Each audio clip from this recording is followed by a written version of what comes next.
Nana akan memperagakan cara berjalan jika seandainya ada terjadi fraktur di paha kiri.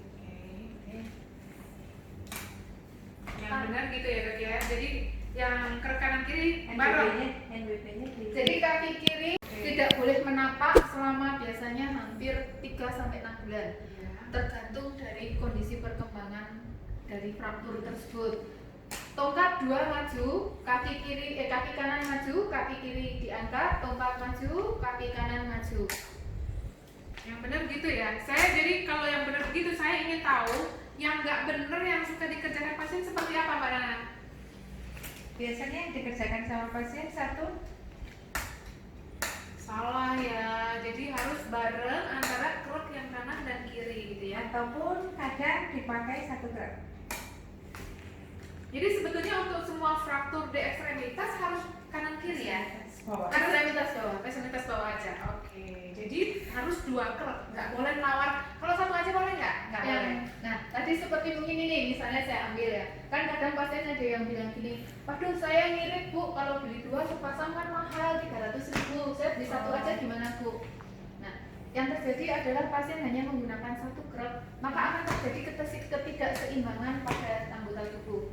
Bahkan bisa menyebabkan nyeri di kaki yang sebelah, karena kalau pakai krok ini akan menumpuk di tongkat krok. Sedangkan beban kalau dia tubuhnya akan berpindah. beban tubuh akan berpindah di krok kalau kita memakai krok. Sedangkan kalau misalnya dia bertumbuh, ini kan misalnya 1 ya bu, misalnya gini, waktu di sini, dia kan gini, ini gini, otomatis kan dia gini, otomatis beban kaki akan terjadi di kaki yang sehat. Nah ini malah nanti terjadi mialgia di kaki yang sehat. Jadi biasanya kalau satu kaki mengalami masalah, kaki yang lain nyeri. Semoga nggak begitu ya. Jadi karena memang kalau satu akhirnya diistirahatkan, maka beban akan berpindah ke kaki yang sebelahnya. Karena overuse mungkin akhirnya belahnya jadi sakit ya. Gitu ya, Dok? Begitu. Kalau salah treatmentnya, gitu. Oke. Alat yang lain apa dok? Kemudian kita ada alat bantu dengan ini namanya walker Bu Arlin. Walker. Saya taunya baby walker. Enggak ya? Itu buat bayi. Walker ini biasanya kita gunakan pada pasien-pasien dengan usia di atas 60 tahun. Atas kemudian indikasi? atas indikasi fraktur juga. Oke. Fraktur atau stroke. Nah, kalau fraktur misalnya salah satunya contohnya adalah fraktur intertrochanter atau fraktur femur juga bisa karena biasanya pada pasien Femur itu tulang paha pemirsa. intertrochanter itu sendi panggul. Oke.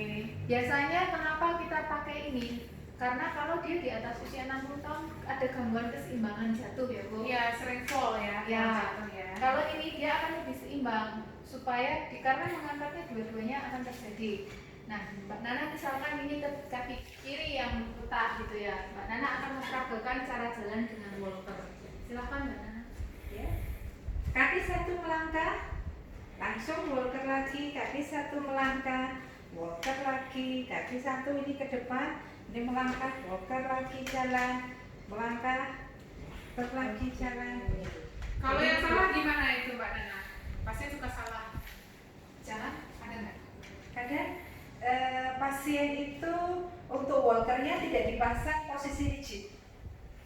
Posisi rigid. Jadi Ada posisi kalau tidak rigid ya? ada posisi tidak rigid adalah seperti ini.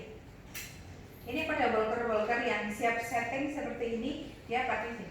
Oh, jadi nggak boleh ya? Nah, ini nanti memunculkan gap yang tidak begini. Gate itu apa? Jalan, pola jalan. Pola jalan. Pola Iya, jalan.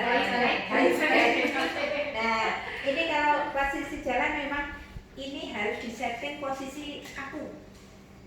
Ini tidak boleh, ini posisinya posisi kaki. Jadi ini pada walker yang seperti ini dia harus di posisi kaku. Jadi dia tidak bisa melangkah 1.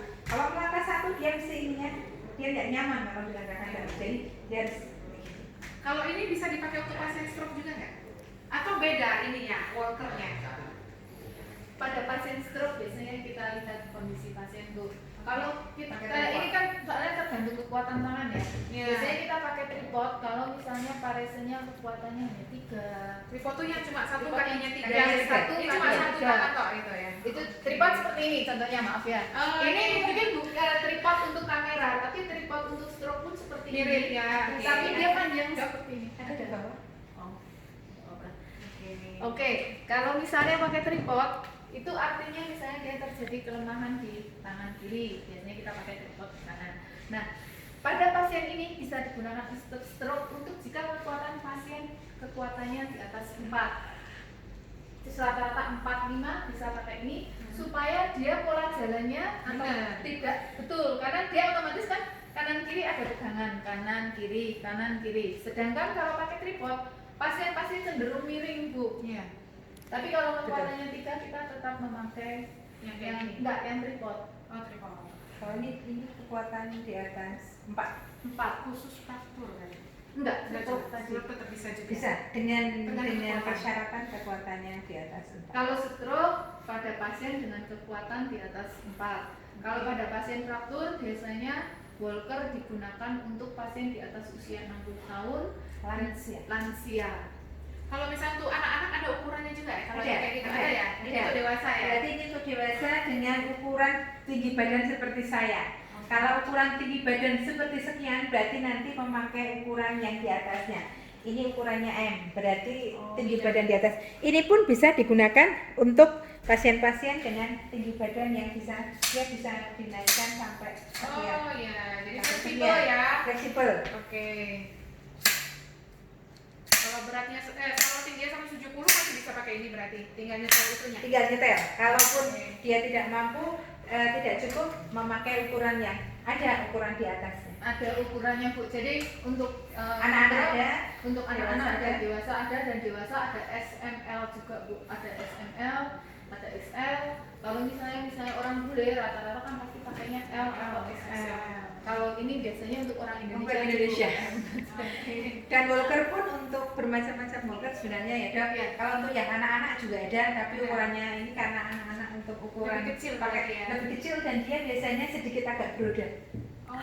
Itu ada juga Takut jenis-jenis. malah gelinding nanti kalau berat. Ya, kadang ya disesuaikan dengan kondisinya.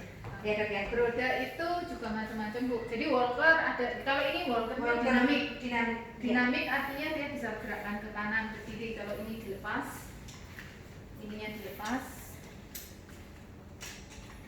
dia akan bisa bergerak. Nah, ya Ini seperti yang dinamik tadi. namanya. Dinamik. Kalau walker yang biasanya kadang pasien-pasien karena harga dinamik lebih mahal, Lebih mereka mahal. pakai yang statik. Statik tidak bisa bergerak, ya gini terus sampai dia berjalan begini terus. Terus ada walker dengan stroller. Stroller itu pakai roda. Biasanya hanya tergantung penyakitnya, Bu. Kalau dia cuma untuk latihan jalan, biasanya rodanya hanya di belakang. Karena dia harus ada berhenti, ada remnya biasanya.